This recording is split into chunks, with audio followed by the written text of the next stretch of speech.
manghali po sa buhay po ng bawat isa. Yun, magre-report lang po tayo dun sa, ano na po yung kaganapan yung pag-renovate ho ng church ho ng Magong Valley. At ito po ay, una po sa lahat, ang Diyos po siya nagmamay-ari po nito at yung family ho namin ay isang katiwala lang ho at kasama po ng mga ibang dealer ho natin. Yun po ay nagsimula po yun sa pangarap, pananalangin, at saka sa pagpaplano. Kung ano po yung dapat na unahin. Kaya yun po sa kakapray ho natin, sumagot po ang Diyos at nagmaterialize po yung lahat po ng ipinapanalangin ho natin. Kaya ito po yung mga financial ho na pumasok na pinagkaloob po ng Diyos. Nakalikom po tayo ng 90,000. Yung iba po, yung 35,000, kasama po yun sa kapatiran at saka sa offering. Yung po kasi nagagawain po doon, meron na po tayong offering po doon at nakapasok na po doon. At yung 55,000, ito po yung dinonate ho kay pastor natin yung over 50K lang po ata ho yun. Kaya yun, umabot ho yun ng 55,000. Kaya ito po yung nalikom ho na 90,000. At saan naman po napunta ho yung 90,000 ho na financial ho na yon?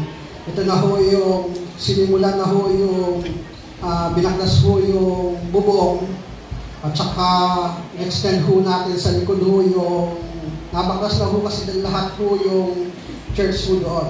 Yung bubong ho niya at saka ho yung stage ho niya ay inalis na ho natin lahat at in-extend ho natin sa likod. At saka para magkaroon ho siya ng privacy, yung church ho talaga ay inasintahan ho natin, binigyan na ho natin ng bakod sa harapan at saka sa gilid. Kaya yung materials ho nun ay umabot na ho yun ng 86,100. Yan po yun. Kaya nabili niya rin po yung mga ibang gamit po sa electrical at yung wire na lang po yung kailangan at saka yung mga ilaw.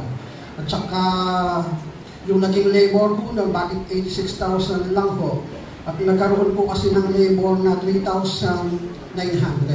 Halos 4,000 po yung naging labor po nun. Kung iisipin po natin bakit sadyang napakaliit kasi nga po, binigyan naman po tayo ng talento ng Diyos at yung ibang mga kapatiran ho natin, kaya nalilibre na ho yung labor ho natin. At nagkaroon lang po ng labor cost po dyan kasi nga po, naghahabol po kami ng oras at saka ng araw, kailangan na ho pumasok yung kapatid ko at saka kami. Kaya kumuha po kami ng mga manggagawa. Kaya nagkaroon lamang po ng labor ho nun. Kaya yun ho ay nagpapasalamat po tayo sa mga kapatiran at saka sa bawat isa po sa atin na ginamit po ng Diyos. At ngayon po ay nais po natin na mas i-improve pa po yung lugar.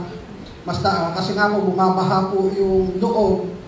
Kapag po umuulan, pumapasok po lahat ng tubig kasi napag-iwanan po yung elevation po ng church dun sa daan at saka dun sa palabas po sa amin. Kaya yung lahat po ng tubig ay nasa loob po ng church. Kapag nagagawain, pwede ho kayong maghugas ng paa yung panahon po na yon. Pero ngayon, dahil napaayos na po yung bubong at saka nalagyan na ho ng bakod, kahit papano ay naharangan na po yung tubig.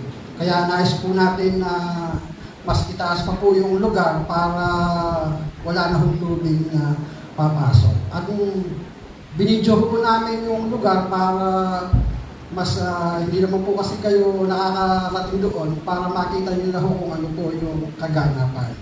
Okay, play ho natin ho yung video.